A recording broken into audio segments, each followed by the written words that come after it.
FM 102.0 Radio Talk. Vuna Vuna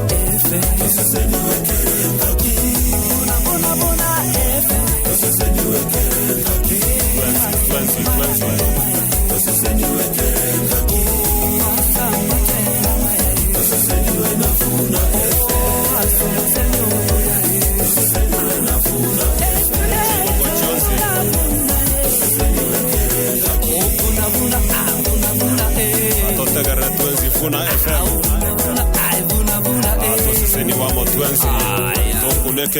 We are celebrating is South Nyanza. Madam Kaleche, kindly tell us who our winner is. This category is favorite regional radio station South Nyanza, and the winner is awarded to Radio Vuna. Radio Vuna! Radio Vuna! 3T Holdings Limited. Radio Vuna. Congratulations. Nyanza. Kwa taarifa za kina, tendeti na kamilifu zilizofanywa utafiti na kuhakikishwa kwa kweli. Huu ni Uketo wa Vuna.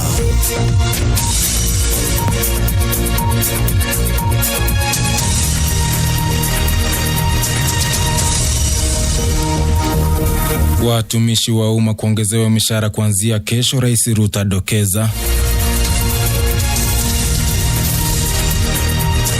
Kiongozi wa Azimio Raila Odinga ile amezindua uwanja wa michezo uliopewa jina lake katika kaunti ya Homa Bay.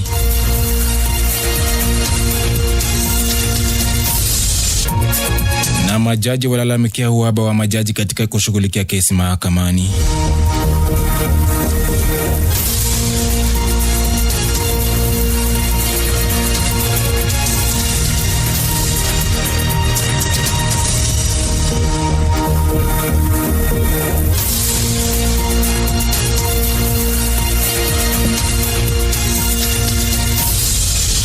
Hujambo na karibu, na ni wakati wa kupokea Uketo kikamilifu saa 3. Jina langu ni Wicky Mugaka. Wafanyikazi wa ngazi ya chini wa serikali wana kila sababu ya kutabasamu baada ya serikali kutangaza kuwa mshahara wao utaongezewa. Rais William Ruto akizungumza katika ukumbi wa KICC jijini Nairobi amesema kuwa mpango huo utakaoangaziwa na tume ya kuangazia mishahara na marupurupu ya wafanyikazi hapa nchini ya SRC utawafungia nje wafanyikazi wengine wa ngazi ya juu serikalini. Vile vile tangazo hilo ni pigo kwa wawakilishi wa wadi ambao wamekuwa wakishinikisha nyongeza ya mishahara hiyo. Our teachers, our policemen, our people serving in the military space, people working in government offices, we have agreed that because of where we are today, your salaries will be adjusted by between 7 and 10% from tomorrow. But for the other people, the state officers, myself, my deputy, ministers, PSS, na wale wadosi wengine wa bunge, na wale wengine, sisi mambo yetu tungoje. Tafadhali. Hiyo mshahara itakuwa hapo. Mimi nimeona watu wanasema mshahara ya kuna watu fulani, hapana. Hiyo mshahara ingoje hapo. Ruto hata hivyo ameitaka tunayo hiyo ya kutathmini mishahara hapa nchini, kutathmini kwa kina mishahara wanayopokea wafanyikazi wa serikali kuziba pengo lililohusu kuhusu mishahara hiyo ya humu nchini. I have also instructed SRC that there are parastatals, there are universities where the vice chancellors and the MDs earn more than even the president. I want to know what those people, what they do. No, I mean honestly, it is not possible that we have huko watu wanajiongezea mshahara kiholela. I've tried to interrogate some of the places where I am told somebody is earning 2 million. And I've tried, how did they end up earning 2 million? Oh, the vice chancellor was a friend of the chairman of the council, or they were sijui, I don't know what. Hapana. Public money is public money, and SRC must assess. Everybody must be paid in accordance with the work they do. Wakati wa Ruto aliyekuwa akizungumza katika hafla ya kujumuisha huduma za kiserikali zaidi ya 1500 katika mfumo wa kidijitali, ameonya mashirika ya serikali yatakayokosa kukumbatia mfumo huo. I am aware that there are government agencies that are resisting this digitization exercise for obvious reasons. There are government agencies who want to continue to operate in a dark place. They do not want, and I know, I have been told by the officers who are running this service that many have been asking whether government is really serious with this or they can take a detour. Let me announce for the avoidance of doubt, all government services must be available by December this year on the digital platform, on eCitizen, without exception. And I am putting the responsibility on every minister, every PS, every board, member of board, chairman, managing directors, and every public officer. Aidha amesema kuwa hakuna huduma za serikali zitakazolipwa kwa pesa taslimu kwa muda wa siku 30 zijazo ili kuzuia ufisadi. Unasikiza Uketo wa Vuna. Majaji wa mahakama kuu na ile ya mazingira wamemtaka jaji mkuu Martha Koome kuhakikisha kuwa kuna majaji zaidi ya kuangazia kesi kwa kuzingatia ubora wa hali ya juu. Jaji Oskangote kwa mahakama ya kimazingira anasema kuwa mahakama 5 ikiwemo kule Nakuru, Thika, Mombasa na kule Kajiado zinahitaji majaji zaidi, akisema kuwa kwa sasa jaji mmoja anashughulikia kesi 500. Na jaji wa mahakama kuu Eric Ogola amesisitiza umuhimu wa majaji kuongezewa ili kutoa haki inayofaa kwa wananchi. Unasikiza Uketo wa Vuna. Na kijana wa umri wa makamu kutoka kijiji cha Urienyo Muma, kata ndogo ya Itago, eneo bunge la Mugirango Kusini, kaunti ya Kisii, ambaye kwa jina James Ogiri Obara anaendelea kuuguza majeraha katika hospitali ya Itago baada ya kudungwa kisu na mwenzake Osoro Miruka baada ya kuzozana juu ya pesa zilizodai watu kujiandikisha kwa shilingi 500 kwa watu 5. Naitwa James Ogiri. Ni ile tu tulipigwa hapo kwa nikiwa kwa stage ya Olienyo. Tulikuwa tunaongelea kuhusu stage wakituulizia ati pesa tunafaa tutoe ya account. Kuulizia pesa ni ya nini, alafu wakaanza huyu jamaa akaanza kusema eti sina wazazi, ndio akachukua kisu akanidunga kwa sababu eti nimemuulizia eti kuhusu hiyo pesa inaenda kufanya nini kwa account. Ila sasa yeye aliniumiza, ndio akaanza kukimbia mbio, akaenda na pikipiki yake. Na sasa yeye hatujaonana naye. Asante. So niko tu kwa hospitali na hapo natibiwa, anaendelea tu kutibiwa, anaendelea tu kuwa tu salama. Asante sana. Na kiongozi wa Azimio Raila Odinga ile amezindua uwanja wa michezo uliopewa jina lake katika kaunti ya Homa Bay, ambapo uwanja huo umezinduliwa katika hafla ya kitamaduni ambayo imewaleta pamoja watu wa jamii ya Luo kutoka kaunti zote 4 za eneo la Luo Nyanza, yani Homa Bay, Migori, Kisumu, Siaya na kwa jina la Ping Luo. Mimi Raila Amolo Odinga do here and now declare the Homa Bay Raila Amolo Odinga Stadium officially opened. Radio Vuna 102.0 Uketo wa Vuna.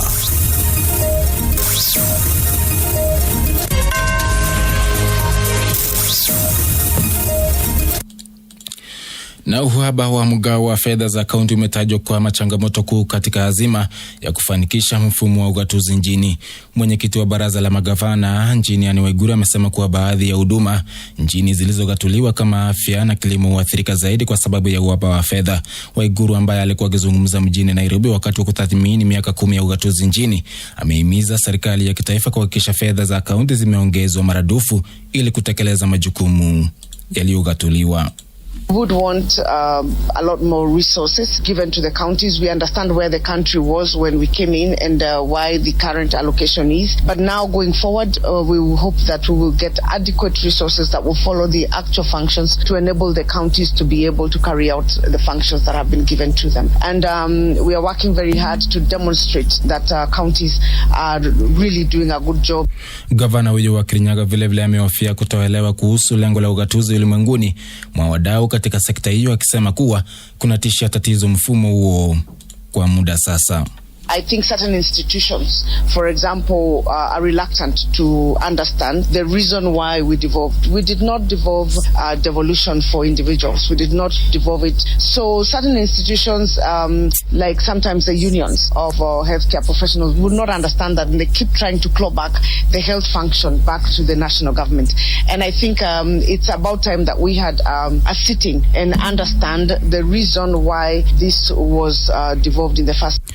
Na baada ya Rais William Ruto kutia sahihi katika mswada wa fedha ili kuwa sheria kuanzia tarehe 1 mwezi ujao Julai, seneta wa kaunti ya Busia Uketo Mtata amewasilisha kesi mahakamani na mabadiliko katika malalamishi aliyowasilisha awali dhidi ya kutekelezwa kwa mswada wa fedha wa mwaka 2023.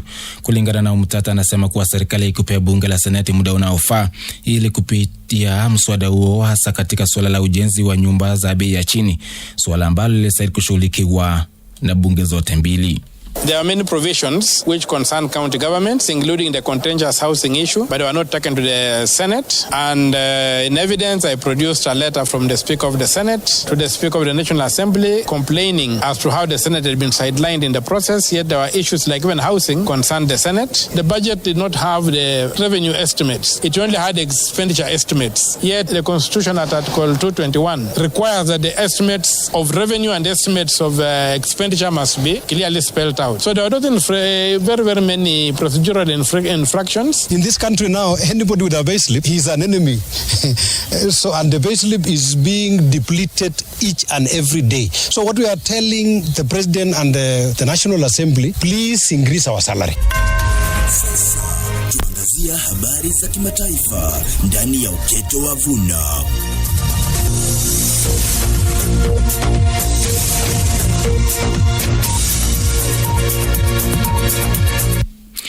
Na kutoka ughaibuni, Jamhuri ya Kidemokrasia ya Tanzania imeondoa marufuku ya usafiri wa mabasi yaendayo usiku ambayo iliwekwa miongo kadhaa iliyopita.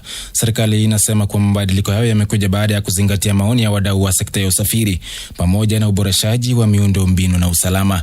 Akitangaza hatua hiyo bungeni, Waziri Mkuu Kassim Majaliwa alisema kuwa zuio hiyo liliwekwa miaka ya 90 iliyopita kufuatia kuongezeka kwa ajali za barabarani na utekaji nyara wa mabasi. Sasa ameagiza mamlaka husika kuweka taratibu zitakazofuatwa na wamiliki wa madereva wa mabasi ya abiria yanayosafiri usiku. Dakika ni 13 zimechanika baada ya saa 3 usiku, na hapo ndipo natamatisha Uketo wa Radio Vuna kikamilifu. Shukrani sufufu kwa kuzidi kutegea idhaa hii ya 102.0 FM. Langu ni kukutakia usikivu mwema kwenye mpango mingine, hasa tubarikiwa Sabato na Jose Buboge. Jina langu ni Wicky Mugaka. Na huo ndio mwisho wa Uketo wa Vuna.